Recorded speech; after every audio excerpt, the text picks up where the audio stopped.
Bienvenue sur cette nouvelle vidéo où le but va être de passer un petit peu en revue de façon synthétique les implications et les conséquences pour les marchés de l'élection de Donald Trump. On va essayer de le faire avec une approche assez synthétique, prendre vraiment les grands points pour, dans une logique macro et transverse, dégager des idées de trading et voir ce qu'on peut faire, voir sur quoi peut-être notre focus va devoir se porter à l'avenir. Alors il y aurait bien plus de choses à dire, bien plus d'éléments, de documents de banque, etc. et je pourrais vous montrer, vous sortir, mais le but c'est pas de faire une vidéo d'1 heure et demie que personne ne va suivre, mais c'est plutôt de vous amener quelque chose d'assez digeste, d'assez condensé, et qui puisse directement profiter à votre trading.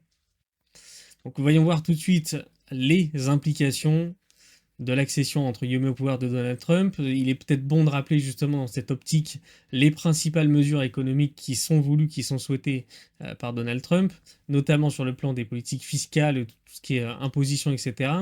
Puisqu'il souhaite un large agrandissement, élargissement du TCJA, donc le Tax Cuts and Jobs Act de 2017. Le but c'est un peu de rendre le TCJA permanent, de façon à pouvoir maintenir un niveau de fiscalité notamment sur tout ce qui est personal income, le revenu personnel, moins important à une échelle globale pour tous les États-Unis.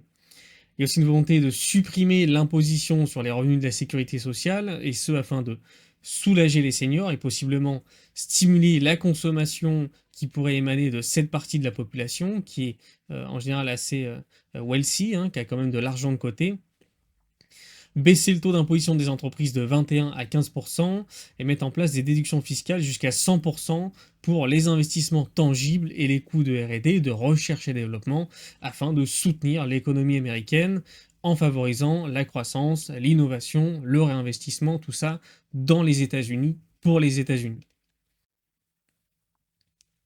Ce sont les principales mesures économiques. Là aussi, j'ai pris vraiment ce qui est le plus marquant, le plus impactant. Il y a d'autres petites mesures ou d'autres choses qui sont peut-être moins frappantes que j'ai volontairement pas mis dans le slide. Frais de douane qui serait automatiquement de 10 à 20% sur tous les biens importés, jusqu'à 60% de frais de douane sur les biens en provenance de Chine, une réciprocité des barres douanières pratiquées, c'est-à-dire que si l'UE demain met 10% de frais de douane sur tel ou tel produit américain, bah, les Américains vont répliquer en mettant les mêmes frais de douane sur d'autres produits ou sur les mêmes produits qui feraient venir, ou sur lesquels ils traiteraient avec l'Europe. Interdiction et ou de très fortes restrictions des investissements américains dans des entreprises chinoises et grosse limitation des investissements possibles par les Chinois dans des entreprises américaines et plus largement dans tous les États-Unis. Il y a vraiment une volonté finalement de juguler, de contrôler un petit peu le premier ennemi économique à l'hégémonie américaine. Et Donald Trump souhaite également renforcer considérablement la protection contre le vol de brevets et des technologies, et prendre des mesures de représailles justement quand cela arrive.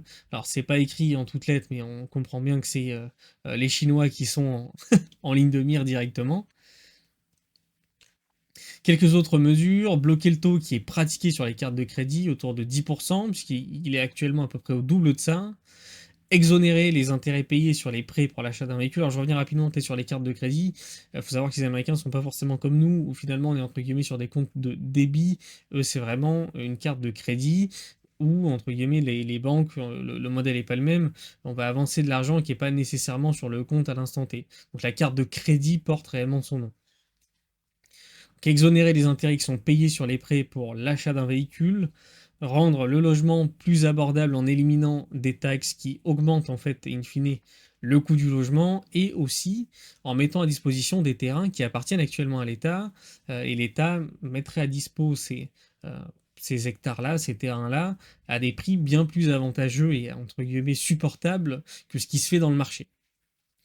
Imposition spéciale pour les entreprises qui délocalisent la production à l'étranger, qui seraient du coup entre guillemets punies fiscalement parlant. Beaucoup d'autres mesures, pareil, là une fois de plus pour garder la chose assez synthétique et condensée, on va pas tous se les faire. Peut-être plonger un peu plus dans le détail, puisqu'au moment où je préparais ce slide, on était vers une victoire totale de Donald Trump qui est en passe en fait de remporter absolument tous les lieux de pouvoir des États-Unis, puisqu'en ayant la majorité à la Chambre, au Sénat et à la Cour suprême, et finalement dans à peu près tous les organes étatiques possibles des États-Unis, il s'assure de fait un pouvoir entre guillemets total, politiquement parlant, ce qui lui permet d'appliquer en fait et de déployer pleinement sa politique et de pas être constamment coincé, qu'on lui mette des bâtons dans les roues et de devoir accepter de faire des concessions, de négocier avec les démocrates, etc. Dans ce cas de figure, d'ailleurs, je le mets plus pour la culture G, on parle de Red Sweep. Le Red Sweep, ça assure à Trump de pouvoir mener sa politique, de passer toutes les mesures qu'il souhaite, sans devoir négocier, batailler en permanence, un petit peu comme on le voit nous avec parfois avec le Sénat ou les députés, etc. Comme ça, au moins, il peut directement faire passer ses réformes, appliquer son programme et, entre guillemets, un petit peu mener sa barque comme il l'entend. Alors, on a vu des réactions assez immédiates sur les marchés, avec une très très nette surperformance de tous les actifs à risque. On a vu des small caps qui ont explosé à la hausse, des bancaires, les Mag 7 qui ont beaucoup marché également. C'est pour ça que je l'ai remarqué, c'est que les marchés, ce qu'ils aiment pas, c'est l'incertitude. Ils préfèrent une mauvaise nouvelle, entre guillemets, mais qui est du coup est priceable et qu'on peut répercuter dans les prix et à laquelle on peut se préparer, que finalement une zone de flou, une zone d'incertitude pour laquelle on ne peut tout simplement rien faire si ce n'est attendre. Et du coup, être fixé sur le résultat des élections, ça a aidé les marchés à avancer sereinement, à confirmer les pricing, les paris, on va dire, les prépositionnements qui avaient été opérés, avec toutes les réactions qui accompagnent Trump. On sait que c'est des trade wars, on sait que ça peut être générateur d'inflation, donc immédiatement, sur le graphique que j'ai mis également, on a vu qu'on a des break-even d'inflation qui sont tendus. Plus la perspective d'une accession au pouvoir de Trump s'est renforcée, plus les break-even d'inflation se sont tendus. Et ils ont pété, enfin ils ont connu entre guillemets une accélération quand la victoire de Trump a été confirmée. Donc ici vous voyez un petit peu un KBE qui est du coup un ETF, on pourrait dire un indice sectoriel sur les bancaires US, le US 2000 qui représente nos small caps US, nos Mag 7 en rose magenta, le Nasdaq, le S&P 500. euh, on va dire qu'il y a quand même eu une très belle vague de hausse et comme on le disait du coup une belle surperformance des valeurs à risque. Là, je vous avais mis en plus gros les break-even d'inflation qui commençaient à se tendre. Donc, tick up forcément des anticipations d'inflation, puisque Trump, de par ses trade wars, de par ses barrières douanières et de par le personnage aussi, il est associé à une inflation qui est un peu plus forte automatiquement. Ça arrive peut-être pas nécessairement au meilleur moment, puisqu'on est dans une réelle volonté de baisser les taux, de soutenir l'économie, etc. Bon, ça après on verra, il n'est pas non plus obligé entre guillemets d'y aller fort dès le départ. Des petits charts que je vous extrais de la recherche de Goldman Sachs, où on voit bien que de façon entre guillemets de façon saisonnière, jusque décembre, fin décembre, même à la mi-janvier, en général, les années d'élection, on a des marchés qui font un rallye haussier. De façon générale, vous le voyez avec la courbe qui représente toutes les années en bleu clair, mais également avec des rallyes qui sont parfois particulièrement marqués sur les années d'élection présidentielle. Ça soulève quelques craintes sur les marchés d'actions, parce que pareil, une fois de plus avec la recherche de Goldman Sachs, qui nous explique que les actions en général encaissent assez mal, digèrent assez mal des hausses de taux d'intérêt qui sont un petit peu trop rapides, un petit peu trop brutales. Ça a beaucoup d'implications sur lesquelles on pourra revenir dans d'autres vidéos une fois de plus pour essayer de garder celle-là assez condensée. Mais ça va peser aussi assez directement sur finalement des consommateurs américains qui sont déjà entre guillemets depleted, c'est-à-dire qui ont consommé un peu tout ce qu'ils avaient de côté, tous les savings, les fameux savings. Et par exemple, pour tout ce qui est petit business, tout ce qui est mid caps et particulièrement small caps, quand on regarde par exemple les NFIB, là aussi c'est des secteurs qui sont particulièrement impactés par le contexte de taux d'intérêt. Donc on aura des mouvements, des dynamiques sur les taux, des niveaux de taux, entre guillemets, en absolu également à surveiller. Alors les conséquences du protectionnisme, vers quels actifs se tourner pour profiter au maximum d'un mandat de Trump? On sait que Trump, c'est le protectionnisme avant tout, qu'il soit économique comme plus directement porté sur les intérêts états-uniens. Bon, l'idée c'est de se dire que finalement les actions peut-être les plus intéressantes, sur lesquelles on va commencer à se focus, c'est celles qui font beaucoup de domestiques, c'est-à-dire qui traitent beaucoup en local directement aux États-Unis. On le voit ici, les actions avec la plus grosse exposition domestique, que ce soit au niveau des ventes ou au niveau de la supply chain, c'est-à-dire comment est produite la matière première et les produits finaux de ces entreprises, seront les moins impactés par Trump et les mieux positionnés pour profiter des mesures de soutien. J'ai beaucoup illustré cette vidéo avec les données de Goldman Sachs. Et on voit que précédemment, sur les dernières trade wars et mandats de Trump, en général, ce qui fonctionne le mieux, ce qui surperforme, c'est le domestique par rapport à des boîtes qui sont beaucoup plus internationalisées. Notamment parce que c'est le but même finalement d'une politique protectionniste. Pendant la précédente trade war de Trump, ce sont les entreprises avec une forte activité domestique, sans le S, et les industries défensives qui ont pu surperformer les actions classiques avec une grosse exposition à l'international. Tout ce qui est des valeurs également un peu défensives, comme le utilities, le real estate, tout ce qui est staples, les télécoms, surperforment le reste du marché en cas de trade war du fait d'une présence, d'une dépendance domestique qui est plutôt renforcée. Et c'est ce que synthétise finalement ce petit graphique qui nous montre qui a performé par rapport à ces périodes un petit peu de trade war justement, euh, qui en a plutôt profité et qui a plutôt été impacté négativement.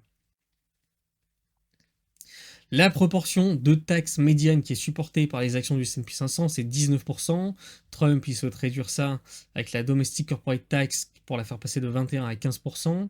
C'est des mesures qui pourraient considérablement booster les bénéfices de certaines sociétés et certains secteurs. Ça profite entre guillemets dans l'ensemble à tout le marché, mais il y a des sous-segments de marché qui vont être beaucoup plus réceptifs à ça. Ce qu'on va voir tout de suite. Et sans surprise, bah, finalement, ces boîtes qui sont entre guillemets très réceptives à toutes ces mesures potentielles que Trump souhaite prendre et mettre en place durant son mandat, bah, c'est celles qui performent le plus à la suite des élections, ce qu'on a vu même au début de la vidéo, tout ce qui est small caps comme le Russell, la conso discrétionnaire, tout ce qui est financière, bancaire, de l'industrie aussi, qui a pas mal bénéficié, je pense, d'un retour à la prise de risque. Parce que c'est des secteurs qui sont les plus sensibles, les plus réceptifs, entre guillemets, à l'environnement fiscal en vigueur. Ici, Goldman Sachs le mesurait en regardant en fait la sensibilité du BPA, enfin de l'EPS, du coup, de l'earnings per share, pour un point de variation dans le taux d'imposition qui est pratiqué. On voit que finalement, le plus sensible en tête, c'est le Russell, tout ce qui va être small caps. Un peu plus loin derrière, on aura aussi les mid caps. Mais du coup, le Russell est ultra réceptif à ça. Du coup, c'est entre guillemets sans surprise que c'est déjà un des segments de marché qui a le plus progressé à la suite de l'élection de Trump, mais où également en termes d'afflux en dollars en absolu, c'est vers ce secteur qui a eu le plus d'afflux depuis l'élection. Alors ici, ce qu'on voit sur ce graphique, c'est l'impact du TCJA, ce qu'on a évoqué rapidement en début de vidéo, avec le Tax Cuts and Jobs Act, sur des valeurs qui sont sensibles à l'environnement fiscal. On voit que le TCJA a propulsé ces valeurs, excusez sur le SES, ces valeurs pour qu'une baisse de la pression fiscale entraîne finalement une meilleure appréciation des perspectives de bénéfices. Dans une précédente note que j'avais mis de côté de Goldman Sachs, on observe que tout ce qui est technologie, matériaux, énergie, c'est des sociétés dont le plus de revenus proviennent en fait de l'étranger. C'est ce que je vous ai mis dans les petits encadrés. Et on voit que, à l'inverse, en face, tout ce qui est utilities, le healthcare, les financials, le real estate, c'est des sociétés qui sont entre guillemets les moins exposées, les moins dépendantes de l'étranger, d'où également leur récente surperformance. Donc c'est ce que vous retrouvez directement dans les encadrés, ou dans le graphique du dessous, pareil, dans les premières colonnes. On voit bien la part de revenus qui est réalisée à l'étranger. Avec Utilities, par exemple, on est à 3%, craint pas beaucoup. Donc la tech, c'est la plus exposée, mais le truc, c'est que c'est aussi elle qui drive le S&P 500, qui pèse très lourd au sein de l'indice. Et donc, normalement, directement à partir de ça, on peut avoir des premières petites idées qui émergent, puisque finalement, il y a deux secteurs qui sont directement en ligne de mire, puisque comme j'avais mis la citation, j'avais extrait de la note, il y a seulement deux secteurs qui génèrent la moitié ou plus de leurs revenus à l'international, à l'étranger, les technologies de l'information et les materials. Bon, sachant que la tech, ça pèse très lourd en fait pour le marché américain, pour les S&P, ce qu'on voit sur le graphique de droite. Hein. Les 10 premières boîtes américaines en termes de pondération de marché qui sont essentiellement de la tech, elles pèsent pour 37, alors selon les mesures ça dépend un petit peu, 37-38% du S&P. Et donc là, pour ceux qui suivent un petit peu le Discord, normalement vous avez déjà des premières idées qui émergent avec tout ce qu'on a pu voir, tout ce qu'on a pu dire là-dessus. Et pour vous synthétiser, vous aider un petit peu sur la chose, il y a immédiatement quelques petites idées de trading qu'on peut commencer à dégager. Par exemple, sur des positionnements assez directionnels, on peut penser à acheter des bancaires, acheter du utilities, du healthcare, du real estate, du RSP, qui est en fait un ETF S&P 500 Equal Weight, ou entre guillemets, Il y a des pondérations fixes qui sont attribuées aux boîtes, et sur des optiques un peu plus non directionnelles, on va plutôt faire du relative value par exemple. On peut imaginer faire un long RSP contre un short S&P. L'idée, c'est de dire, bah, si en fait on va avoir entre guillemets des vents contraires qui commencent à se mettre en place sur les grosses valeurs de la tech, qui sont les poids lourds du S&P, qui pèsent très lourd dans l'indice, des vents contraires qui peuvent commencer à se mettre en place parce que, entre guillemets, les arbres ne montent pas au ciel, et on voit qu'il y a peut-être une petite perte de momentum qui est en train de s'opérer sur Nvidia, etc., en termes de croissance, croissance des ventes, sur certaines marges et certains segments de marché qui ne sont pas du tout aussi, entre guillemets, porteurs que prévu. Ça, conjugué avec un Donald Trump qui pourrait, entre guillemets, mettre en place des politiques protectionnistes qui peuvent négativement impacter ces boîtes-là, il y a peut-être une idée à jouer en mettant en face, du coup, un S&P Equal Weight qui va beaucoup moins ressentir ces problématiques-là et qui va laisser plus de place aux autres sociétés qui ne sont pas du coup euh, comprimées par ces poids lourds comme dans l'indice de base. Ça va laisser beaucoup plus de place à ces autres sociétés pour s'exprimer dans la performance du S&P. Puisque dans le S&P actuel, de par le jeu des pondérations, si vous retirez finalement les Mag 7, le S&P ne fait pratiquement rien sur l'année en fait en termes de performance. Dans un pari un peu plus risqué, un peu plus tendu, on pourrait penser à faire des longs banques contre short industrie, qui est carrément pas mon idée préférée, mais c'est une des idées. On pourrait être long utilities, short materials, long real estate, short sur l'énergie. On peut faire encore plus simple et c'est souvent les choses les plus simples qui marchent le mieux. Un long US short Europe. Alors, je dis pas que c'est des trades qu'il faut prendre, c'est pas l'idée, c'est juste des idées que j'ai dégagées pour mon trading personnel. En fait, à la vue de tout ça, et à la vue des éléments que je suis en train de vous apporter petit à petit, bon, c'est intuitivement des idées qui me viennent où je me dis, tiens, il y aurait peut-être un truc à creuser là-dessus. Quelques dangers sur l'Europe, hein, avec cri en pleurs, puisque la présidence de Donald Trump, ça implique pas mal de risques pour l'Europe, au travers de la trade war qu'il entend mener, des barrières douanières que Trump souhaite déployer, des potentielles répliques que l'UE veut mettre en place. Bon, autant dire que le marché a intégré ça très très vite et l'Europe a très très vite dégusté en anticipation.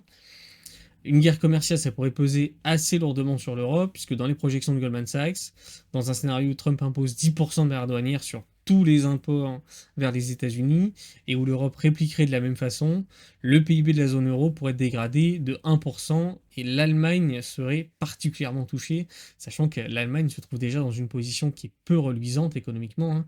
Il y a très très peu de données, entre guillemets, qui sont un petit peu sexy, et qui donneraient envie de s'exposer à l'Allemagne, sachant que historiquement, depuis 10, 15, 20 ans, c'est quand même un peu le poumon économique européen. Il y a plusieurs mesures, entre guillemets, ce qu'on appelle du coup les tarifs, les mesures douanières qui pourraient impacter négativement l'Europe. Je vous ai du coup retrouvé la liste un petit peu des principales, pareil une fois de plus, des principales mesures douanières que pourrait prendre et que souhaite prendre Donald Trump et dont il a déjà fait mention.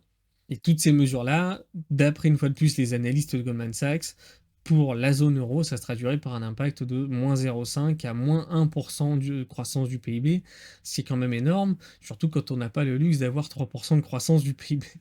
D'autres éléments qu'il faudrait avoir à l'esprit, en plus de tout ce qu'on vient de voir un petit peu, Trump, il souhaite rebooster l'extraction de pétrole et de gaz aux États-Unis, il compte se débarrasser de l'IRA, donc le Inflation Reduction Act, qui alloue actuellement près de 500 milliards à des projets qui gravitent autour des énergies renouvelables. Là, pareil, on peut dégager un peu intuitivement une idée de trading en se disant, bon, on va être long sur les énergies, entre guillemets, à l'ancienne, hardcore, et se foutre short sur tout ce qui était un petit peu green, énergie renouvelable, etc. Euh, une fois de plus, c'est pas du tout une incitation à le faire, c'est juste vous transmettre les idées de trading qu'on doit apprendre à dégager un petit peu intuitivement et comment former des vues de marché comme ça pour aller creuser derrière et justement trouver de bonnes idées de trading. Il souhaite aussi sortir des accords de Paris, investir massivement dans toutes les énergies fossiles, moderniser l'exploitation de ces énergies aux États-Unis, et il veut également pénaliser les constructeurs automobiles allemands. Euh, bon, une fois de plus, là, c'est du protectionnisme pur et dur, hein, c'est pour mettre en avant et favoriser les constructeurs automobiles américains. Et il veut proposer des conditions avantageuses que ce soit sur un plan fiscal, sur le fait d'avoir accès à une énergie bon marché, entre guillemets, donc des prix compétitifs, des réglementations, des régulations qui sont moins écrasantes, ça c'est très sexy pour n'importe quel constructeur européen finalement, parce que comme on dit, America innovates, China replicates et Europe regulates. C'est la synthèse parfaite de ces trois zones géographiques. Donc une régulation beaucoup plus large finalement pour l'activité, pour la production, etc. Et tout ça, c'est des promesses qui sont faites à d'éventuels constructeurs qui voudraient venir s'installer ou déplacer des usines aux États-Unis. Finalement, des mesures qui visent un petit peu, comme je le mettais, à achever un petit peu l'industrie automobile européenne qui est déjà, sur bien des plans, en mauvaise santé. Là, on voit la réaction tout de suite sur le swap euro, du coup, et sur sur les spreads euro également. Il y a une réaction assez généralisée. Clairement, plus personne, entre guillemets, veut détenir de l'euro, hein. On part sur du dollar, on part sur d'autres devises, mais ça montre aussi, du coup, les anticipations de marché sur entre guillemets, la faiblesse et le peu d'intérêt qu'il y a à rester exposé à l'Europe, aux yeux en tout cas des géants. Alors, quelles idées de trading finalement on peut dégager de tout ça? On a eu précédemment que les sociétés qui peuvent le plus subir un mandat de Trump, c'était tout ce qui était la tech, les matériaux, l'énergie. Ça, c'est les sociétés dont le plus de revenus proviennent de l'étranger. Et finalement, celles qui peuvent le plus en profiter, c'est tout ce qui est l'utilities, le healthcare, les financials, le real estate, tout ce qui est small caps également, qui sont moins exposés à ces problématiques-là, et qui sont également, alors c'est moins vrai pour l'énergie, mais tout ce qui est financials par exemple, euh, c'est en bonne voie de profiter on va dire, du Trump, qui est un peu le candidat de la dérégulation des marchés.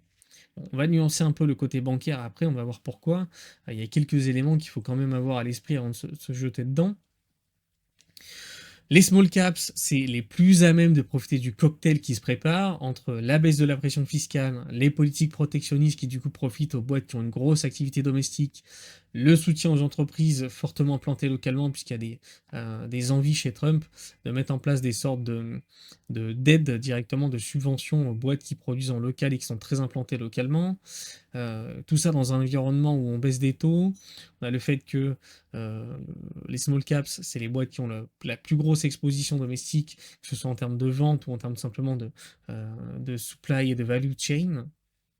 Je vous ai remis pareil quelques graphiques pour illustrer tout ça avec la sensibilité de l'EPS à l'environnement fiscal, comment les boîtes se sont comportées durant les précédents trade wars, et également un breakdown du coup de nos small caps et de ce qui permet à ces small caps d'être encore plus intéressantes, encore plus sexy, quand on voit que finalement, les gros poids lourds dans ces small caps, qui sont déjà très implantés localement, qui ont déjà tous ces éléments en leur faveur pour profiter d'un mandat de Trump, on voit qu'en plus on a de grosses pondérations dans les small caps, healthcare, l'industrie, du financials, donc des secteurs qui sont plutôt bien positionnés pour profiter d'un mandat de Trump.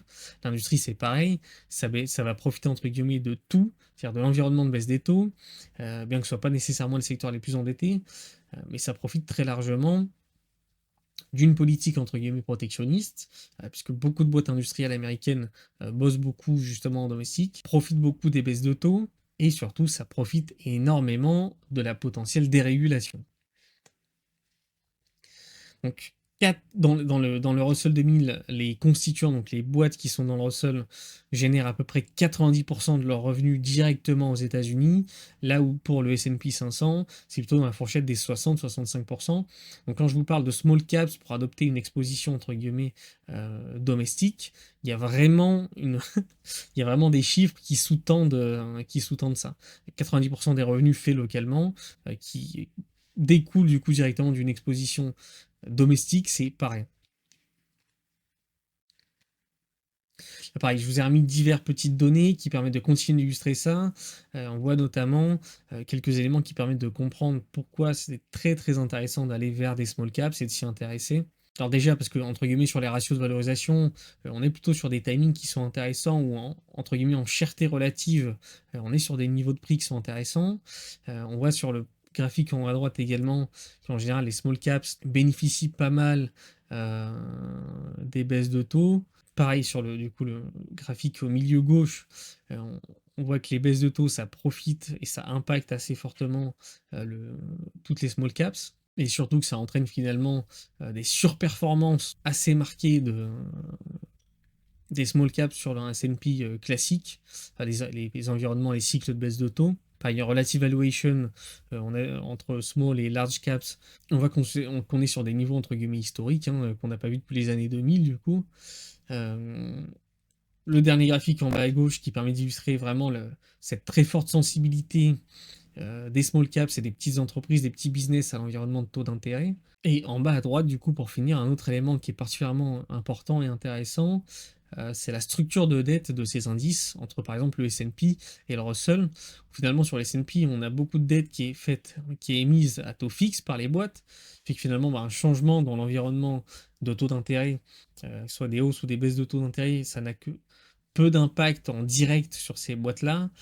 Par contre, on a beaucoup plus de flottants sur le Russell. Flottant, pouvez-vous dire, entre guillemets, taux variable. Et du coup, si on baisse les taux, c'est un impact très concret et très direct pour ces boîtes-là. Puisque ça peut vraiment très vite les soulager et vraiment faire baisser, on va dire, la pression financière qui pèse et qui s'exerce sur ces boîtes-là et qui mécaniquement, entre guillemets, va grignoter les profits.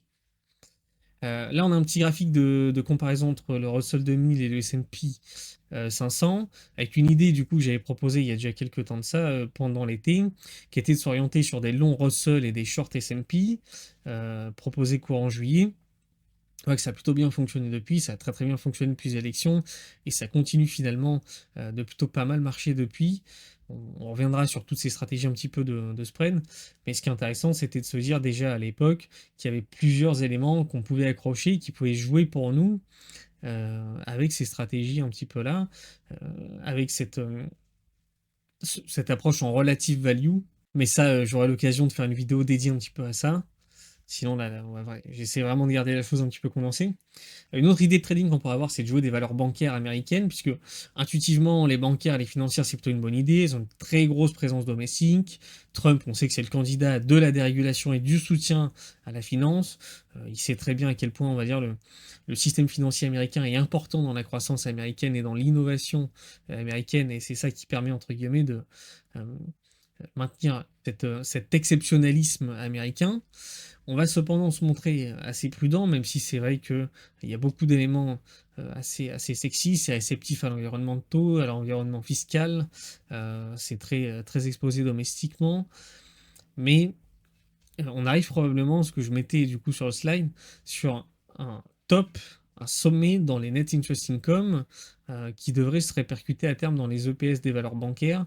C'est-à-dire que là, forcément, avec l'environnement de hausse des taux, sur l'activité première de la banque et son revenu de net income, de net interest income, du coup, la différence entre guillemets entre les taux longs et les taux courts, c'est-à-dire la différence à laquelle la banque rémunère des dépôts et les placements clients versus ce qu'elle encaisse sur les prêts, etc., qu'elle accorde, qui est, on va dire, l'activité première d'une banque normalement, hein, si on met de côté toutes les activités de marché, etc. On voit que ça a explosé vraiment ces dernières années. On voit que ça a littéralement pumpé comme un Bitcoin, puisqu'on on a eu des taux forcément, un delta entre les deux qui s'est fortement creusé et qui a bénéficié aux banques. Et même si on va garder entre guillemets des niveaux de taux forts, élevés pendant encore quelques temps, c'est-à-dire que le plus sexy est très probablement derrière nous. Il faut s'attendre à ce qu'on commence pareil à subir un petit peu un ralentissement de ce côté-là, que le marché commence également à le pricer plus sérieusement. Et du coup, sur ce segment, ça va retomber petit à petit. Donc c'est juste là-dessus que je ferai entre guillemets un petit peu attention aux bancaires américaines. Il ne faudrait pas non plus que ça déçoive trop fortement le marché. Mais sinon, ça reste quand même une bonne idée. On a aussi après tout ce qui est énergie et tout ce qui est utility, service public. On peut être tenté par le fait de short les énergies, puisque presque 40% des revenus de l'énergie sont réalisés à l'étranger. Mais c'est oublier la fameuse phrase de Trump, creuse bébé creuse, puisqu'il souhaite booster considérablement en fait tout le secteur des énergies, toutes les énergies fossiles, plus largement toutes les énergies et l'industrie de l'énergie américaine. Donc on évitera plutôt de s'y exposer à la baisse, hein, en short, euh, même, même si on a un petit fond de ralentissement, de croissance, etc., tout ce qu'on veut. En général, se mettre contre des secteurs qu'un État veut développer, veut booster, et là c'est pas n'importe quel État et c'est pas n'importe quel président, c'est rarement une bonne idée de le faire à l'instant T. Et on peut le faire en répercussion, quelques mois ou quelques années après, parce qu'on estime que ça a été mal fait et que ça ne tiendra pas les promesses, mais au départ c'est très rarement une bonne idée.